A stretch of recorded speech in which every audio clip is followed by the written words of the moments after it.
Indian government invite every citizen of India to buy land in Jammu Kashmir. Real estates की जो company है उनको जम्मू कश्मीर की इंतज़ामिया ने कहा है कि वो कश्मीर में आएँ, यहाँ पर आकर लैंड परचेज करें, यहाँ पर डेवलपमेंट करें, प्लॉट बनाएं, बिल्डिंग्स बनाएं, फिर ओवरऑल पूरे इंडिया में से जो भी इंडियन चाहे वो जम्मू कश्मीर में लैंड परचेज कर सकता है। इस पर हम लेंगे पाकिस्तानी अवाम का रिएक्शन, तो आइए चलिए हमारे साथ।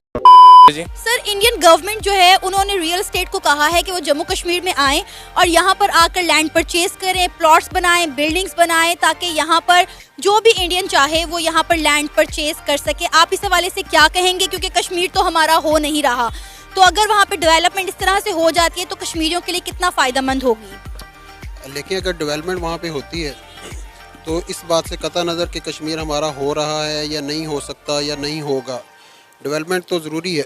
वो तो उन लोगों के लिए बिल्कुल ठीक है, डेवलपमेंट होनी चाहिए वहाँ पे। देखें, कश्मीर में डेवलपमेंट है, अच्छी बात है, कश्मीर के लोगों को फ़ायदा होगा, लेकिन अगर इसके पीछे इंडियन गवर्नमेंट का कोई ख़ास एजेंडा है, जैसे कि माजी में हमने देखा है कि वहाँ पे सेटलमेंट के नाम पे उनकी नस्लकशी की गई, ये कश्मीरी पंडित्स को ला के फ्रॉम ऑल ओवर इंडिया वहाँ पे बसाया गया, मुसलमानों की जो तादाद है वहाँ पे कम करने की कोशिश की जा रही है। तो अगर ये किसी खास एजेंडे के तहत है तो फिर ये बिल्कुल गलत है। अगर ये सिर्फ और सिर्फ स्पेसिफिक टू द डेवलपमेंट है तो ये बहुत अच्छी बात है, कश्मीरियों के लिए डेवलपमेंट का काम होना चाहिए। लेकिन ये जैसे लैंड परचेज की आपने बात की, इसके पीछे एक एजेंडा भी हो सकता है, अगर ये है तो बिल्कुल गलत बात है। देखिए जी, बड़ी सिंपल सी बात है, ये डेवलपमेंट जो है ना, ये एक वर्ड तो बड़ा खूबसूरत है और बड़ा मेमोराइज करता है, आपको ये सारी चीज़ें सिखाता है, लेकिन डेवलपमेंट के पीछे जो इनके इनिशियल जो उनके एम्स हैं, जो उनके मकसद हैं, उसको समझने की बहुत ज़्यादा ज़रूरत है। यहाँ पे उसको क्लैरिफाई करना चाहिए। वो मसला ये है कि जब उन्होंने आर्टिकल 35A और 270 रिवॉक किया अगस्त में, तो वहाँ पे उनके कॉन्स्टिट्यूशन में ये बात लिखी गई है कि कोई भी नॉन कश्मीरी वोटर जो है वो वोट नहीं कास्ट करेगा, कोई भी नॉन कश्मीरी है वो आके वहाँ पे जगह परचेज नहीं करेगा। It is written in the constitution of India. ये सारी चीज़ें बातें जो थी ये शेख अब्दुल्ला के दौर में सारी चीज़ें मेंशन थी उनके कॉन्स्टिट्यूशन में, लेकिन उन्होंने रिवॉक किया 35A को और 270 को। उसके बाद नतीजा ये निकला कि अब वो वहाँ पे रियल एस्टेट लाना चाहते हैं। रियल एस्टेट के पीछे जो मकसद है ना, वो बड़ा एक क्लियर मकसद है। वो ये है कि वहाँ पे वो आबादकारी करना चाहते हैं हिंदुओं की। अब वहाँ पे बेसिकली जो हमारी पॉपुलेशन है मुस्लिम्स की वो बहुत ज़्यादा है, 70% मुस्लिम है, बाकी वहाँ पे हिंदू पंडित हैं। अब वो चाहते ये हैं कि वहाँ पे आबादकारी हो, आबादकारी के नतीजे में वहाँ पे जो हिंदू इन्हेंसमेंट ज़्यादा हो जाए, जैसे ही वो ज़्यादा हो जाएंगे तो जो भी गवर्नमेंट बनेगी वो प्रो हिंदू गवर्नमेंट होगी, और उससे ये होगा कि हर किस्म के जो भी कवानीन हैं वो लाना चाहते हैं वो इजीली उसको जो है ना कि ले आएंगे।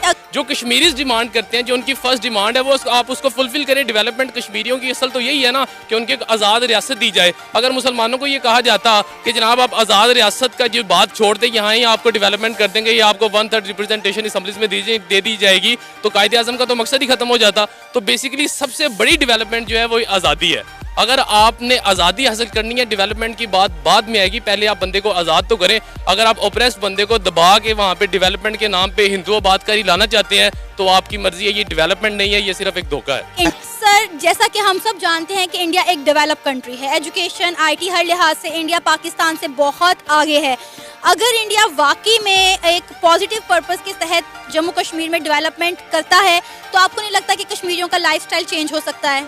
देखिए, कश्मीरियों का लाइफस्टाइल चेंज बिल्कुल हो सकता है। आपकी बातें बहुत ज़्यादा महरूमी हैं वहाँ पे।